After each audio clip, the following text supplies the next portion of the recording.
It's the end of the day with Ray. Hello, my friends. Well, last week we heard the news. We heard the news that Konica dumps direct offices. We don't know how many they're going to dump yet, but we know they're going to, I say dump because they're not going to make any home runs when they sell them back to the dealers. They're going to kind of do what Rico did. Hey, we're having a sale over here. We're having a big old sale. We're getting out of the business because we can't make any money selling direct. Folks, back in 2017 when Rico did this, you think every OEM in the world would have paid attention to that, not to mention the private equity groups. I was screaming about it. You cannot continue to buy declining revenue. You can't buy declining revenue over and over and over and over again and hope that something great's going to happen.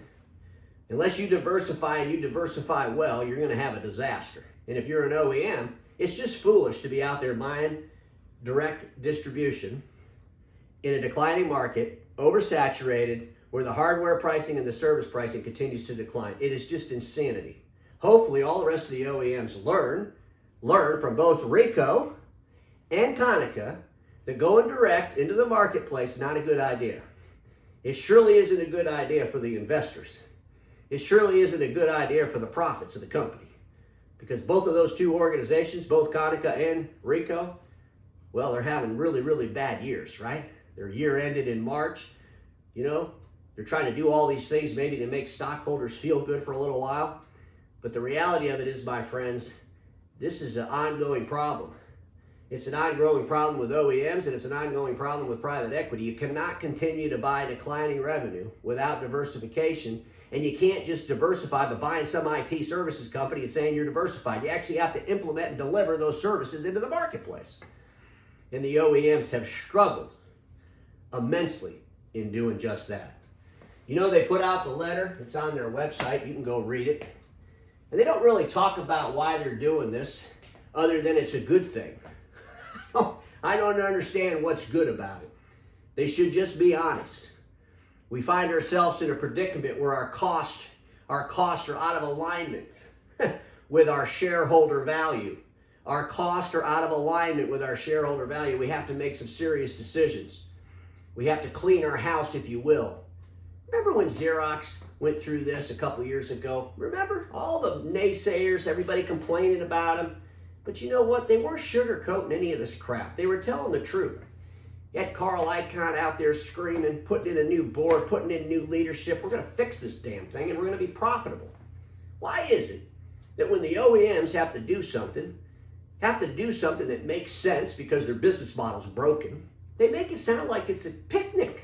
They make it sound like it's all for the good. We planned all this. We planned to buy a whole bunch of distribution so that in 2021, we could sell it all back to the dealers for what? Pennies on the dollar. That was our business model. Folks, admit you made a mistake. And from the mistake, learn, grow, and don't make any more mistakes, right? But here's something I want to ask all of my friends in the imaging channel. If you're a Konica dealer right now, right?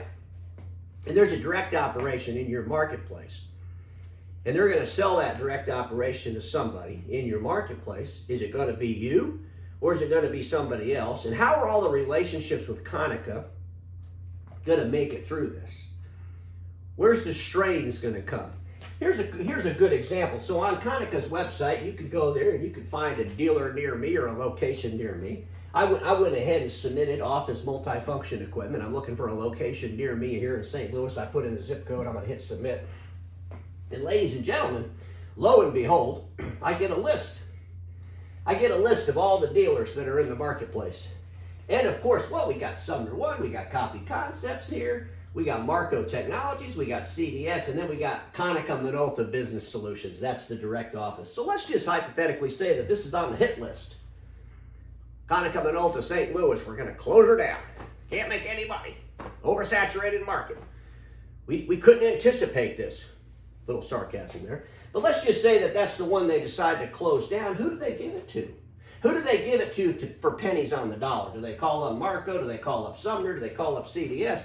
And here's the other question. When they give all that business to one of those other dealers, how do those other dealers feel about it? They're probably not real excited, are they? Those other dealers probably aren't real excited. This is where the strain on relationships with OEMs is going to start taking place as we go through this consolidation. It's just something to think about because it's a serious question. And you know, all these folks out there that have been so loyal to OEMs over their own detriment, stop doing it. You know, stop doing it.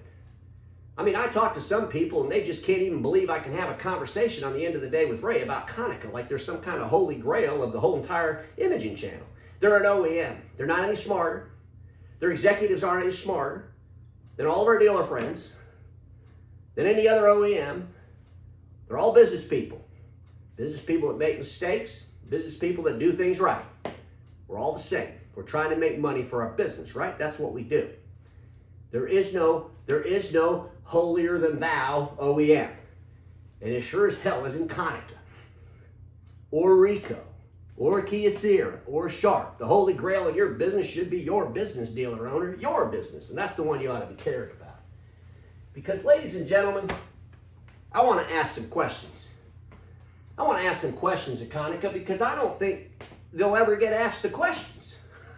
Because everybody thinks that the OEMs do everything right and all the dealers should just follow along with what they're doing. Well, if you follow along with what they're doing, you're going to have a train wreck for financials at the end of your year. You're going to be shutting down offices. You're going to be laying off people. Remember the videos that were out there in the beginning of this pandemic? I'm not just going to pick on Konica here because I heard it from a whole lot of the people inside the OEM space. Remember? Videos, interviews, talking about how great everything's going to be. We got the greatest people in the world. We're diversified. We'll be able to get through this. And they were doing this like in April and May of last year, 2 months into the virus. Well, guess what? Maybe if they would have actually came to the marketplace and said, hey, this is going to be a year of reckoning. This is going to be the year of change. This is going to be the year that we're finally going to do this the right way. We're going to make a lot of changes during this year. And coming into 2022, our business will look completely different than it does today. Wouldn't that have been more honest? Why is it? Why is it that the OEMs inside the document imaging channel continue to express this insanity around optimism to a point of absurdity? The optimism is a point of absurdity. We can't even talk about things that we need to be talking about. And if we all just talked about them and addressed them as logical, smart business people, we wouldn't be running into these disasters every 2 or 3 years. So here's some questions. What's different? What's different, Konica? You know, you say you want to get rid of the direct operations so you can focus on your core, which, by the way, is print. So you're going to get rid of distribution so you can focus back on your print. You put that first. You didn't say IT services. You didn't say so you could focus on a broader deliverable, which may include print. You said core deliverable print. That's going to be your focus. And that's the problem, and that's why you'll never deliver all coverage successfully inside those copier offices. You'll never do it. It's never going to happen. Why the optimism? Is it a case of unrealistic aspirations? I believe it is. Or an unwillingness to call it a failure? Why can't we just say we made a mistake? Buying up direct operations wasn't a good deal. Spending millions and millions of dollars buying IT portfolios and not being able to implement them properly into the marketplace was a disaster. We got to fix this. Maybe we need to bring in some new human capital to help us. What's a reasonable amount of time? It's been 10 years. 10 years, folks. Konica Minolta's had all covered for 10 years. Ricoh's had Mindshift for like 6. What's the struggle? What's the struggle? The struggle is they have an announcement where they're going to get rid of some of their direct operations, and they talk about how they want to focus on their core. That's the problem. They haven't defined what their core is. And if they're going to be selling IT services, security services, penetration testing, ERP systems, that has nothing to do with print. Print's just a piece, a component of a broader deliverable called technology services. These OEMs can't even say that. They can't even say it. Ricoh, what did they do? A couple weeks ago, they go out and they tell the whole world print's not going to be as important to us. They were telling the damn truth. And then they had to go on this campaign to tell the whole world they made a mistake. We didn't mean to say that. Don't get so upset. Print's real. We care about print. It's just nuts. Why the industry can't discuss the realities of a declining marketplace. It's insanity. It's insanity, folks, and we got to fix it. But here's the question I want to ask everybody, especially those dealers that are going to get presented the great deal from Konica. Should Konica be paying you to take over their distribution? Maybe you should call some of those dealers that ended up getting some of that distribution from Rico. I strongly suggest you do that because no matter how good the deal looks up front, we've seen it from 0.006 all the way down to 0.0025, 0.0289. I mean, ladies and gentlemen, what are you going to get?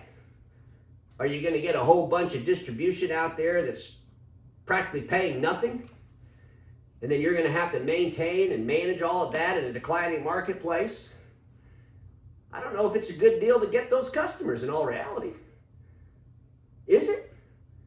I mean, especially if you're one of the bigger dealers and you're already diversifying into IT, do you really need more declining revenue? You've already figured out, if you're doing IT successfully, you've already figured out it's not about all the copier customers. In other words, getting all these copier customers doesn't necessarily mean at all that they're going to be IT services customers for your future. So you better really evaluate what you're getting. I think unlike Rico, when Rico decided to get out of the direct business and sold back a bunch of offices for pennies on the dollar, I think, that it was kind of exciting. It was 2017. We did have a global pandemic. Customers weren't aware that they've been overspecced and oversold. Ray wasn't really beating the A4 revolution drum, but now the whole world knows they can't be buying A3s anymore. The whole world knows they don't really need the big printer with a booklet finisher next to the water fountain anymore. And so things have changed drastically. The dealers even want this. Wouldn't that be funny? Wouldn't that be funny if Konica had to have an auction? I mean, think about it. You never know. If dealers wake up to the realities around them, they might be asking Konica, how much are you going to pay me to take over your distribution for you? Think about this, my friends. I put my good friend Pollock and Pollock. Yes, I'm doing a commercial right in the middle of this video. Can you believe the absurdity of that? Why would Ray possibly be promoting somebody in the middle of a Konica video? Well, maybe if Konica used Pollock and Pollock toner, they'd made more money. They would not be selling off the direct operations. Again, a little sarcasm. But folks, if you're with an OEM in an ever-changing marketplace, declining, OEMs getting in, getting out of direct, doing some things that are kind of nutty, you need to focus on your business, and maybe focusing on your business means you need to stop giving the OEMs all your money. You need to decide, that your business is more important than the OEMs. The OEM is a tool for you to go into the marketplace. That's all they are, folks. The OEM is a tool for you to go into the marketplace. Pick the right OEMs. And all these A3 OEMs out there, as they decide who's going to stay and who's going to go and who they're going to give distribution to and who they're not going to give distribution to, remember my friends at Pollock and Pollock, because they're there to help you with your A3 toner service needs. Think about that, folks. What a fantastic opportunity to save some money. Ladies and gentlemen, I want to talk about All Covered, and I want to talk about fours of the ERP system.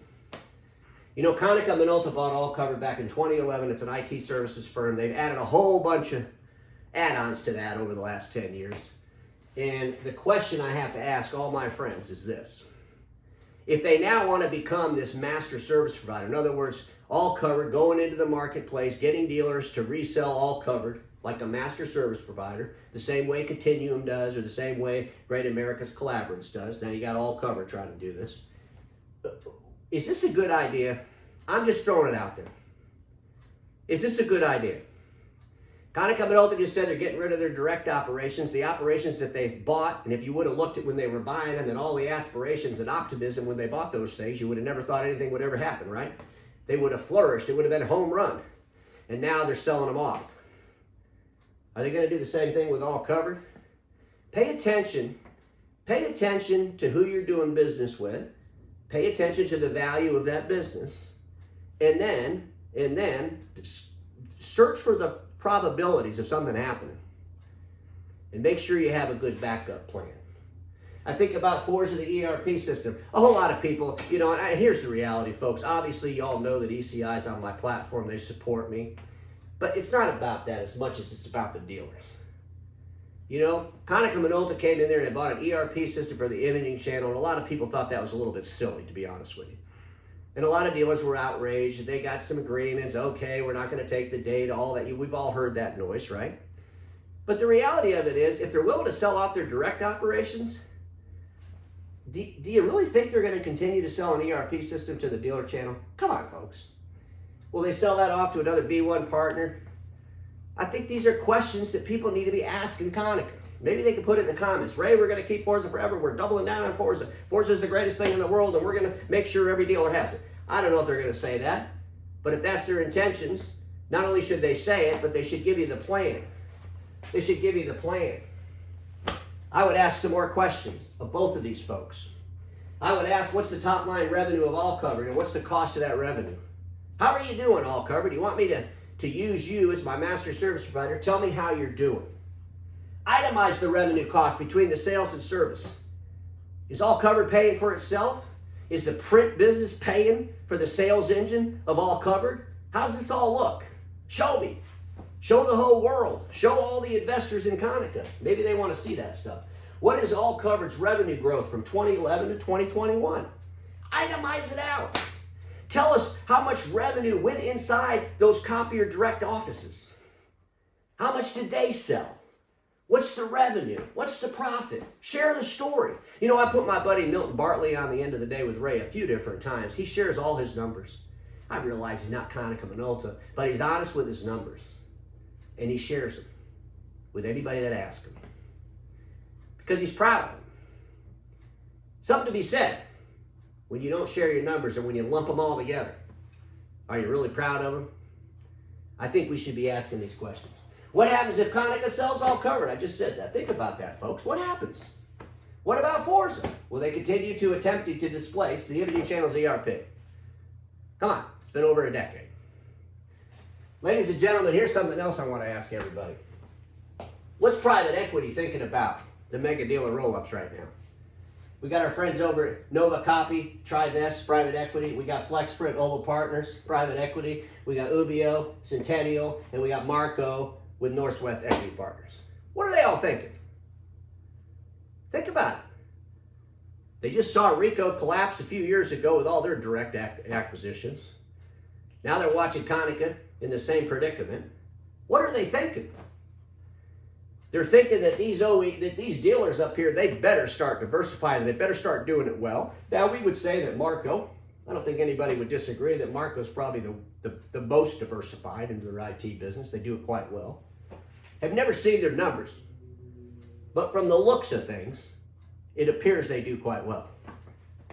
Ubio, you know, are they in IT? Are they out of it? Did they start it 2 years ago? What are they doing with it? FlexPrint. Here's something interesting about FlexPrint, and I've talked about this before. Oval Partners bought an IT services roll-up company called New Charter. 5 different companies came together. Oval Partners put a big investment in that. So the question is, why didn't they just put IT business in FlexPrint? They kept it separate. They started to realize that the print people are struggling at delivering IT. Maybe we're better off keeping that separate. Maybe we're better off keeping that separate. It's not a good place. It's not a good place for all these other mega dealers if private equity starts thinking that. We have got to take this serious. We've got to stop screwing around with this. We've got to start paying attention to what's going on with the OEMs. We've got to start really analyzing their numbers and asking them the questions, because they're never going to get asked these questions, folks. IDC is not going to ask them the questions. None of the press is going to ask them the questions. They're supporters or sponsors. But they need to be asked. And the OEMs need to tell the dealers their plans so that the dealers themselves, with their own intelligence, can decide what path they want to go down. But I'll tell you, my friends, following the OEMs is not the path to go down. Following the OEMs is not the path to go down, because they're not any smarter than you, for sure. Ladies and gentlemen, a lot to think about in today's video. But the bottom line is, the dealers of the Imaging Channel, those dealer owners that have these great businesses that support the families that work for them, they've got to start making the right decisions. And there's no OEM holier than thou. And there's no OEM smarter than they are. We're all in this together. We need to learn from each other, because we all know this. Status quo is the killer of all that'll be invented. Don't get stuck in status quo, and I'll see you all tomorrow.